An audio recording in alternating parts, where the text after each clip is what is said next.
My name is Sekazi Mtingwa, and I'm from the U.S. Live outside of Durham, North Carolina.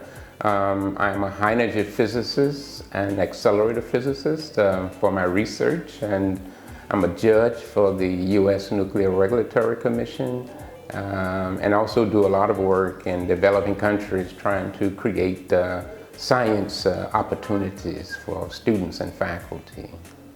It's been a passion of mine for many years. It's been now over 40 years, actually.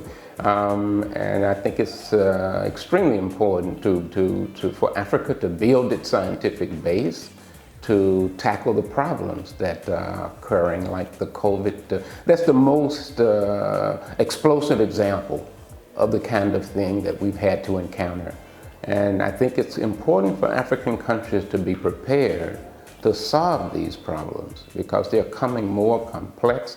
And not only do we have to solve them, we have to solve them quickly to have the kind of scientific base in place to create vaccines, to create treatments, so that we're not relying on other countries to provide the vaccines to Africa. Yeah, LAMP is, and it's spelled L-A-A-A-M-P because it stands for Light Sources for Africa, the Americas, Asia, Middle East, and Pacific. So we try to cover the world.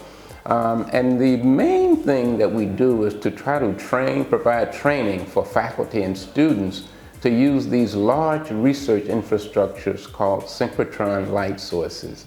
And so we've been able to send over 100 people to train at about 16 of these light sources are partnering with LAMP. One of my passions has been to try to lay the groundwork so that African countries can pool their resources to construct one of these facilities.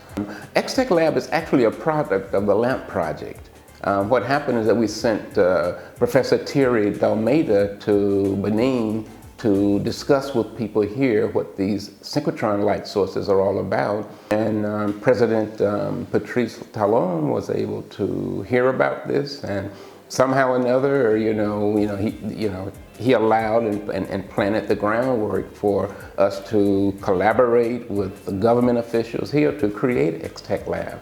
So I feel that this is sort of a baby, of the LAMP project. To do world-class research, we have to invest in these infrastructures so that we are not dependent upon other countries to provide us opportunities.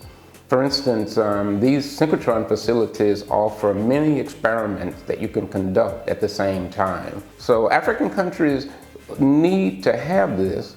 If we have one of these, we will immediately be at the forefront of scientific research in the world. So Africa needs to be, a global leader, and that way you can set your own priorities. Oh yes, the point is that we're training people, and the beautiful thing about Benin is that you're inviting other countries to come.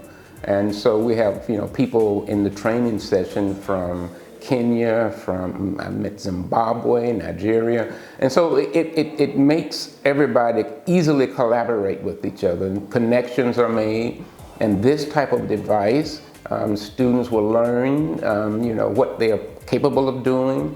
They can use these devices, and the synchrotron light source that I mentioned to you before, the really big facility, this kind of training will prepare them to be able to use those big facilities. Although many of the problems, they can use the diffractometers. You have the single crystal, you have the powder diffractometer, you're getting a tomograph machine, and so many of your research problems will be able to be done right here.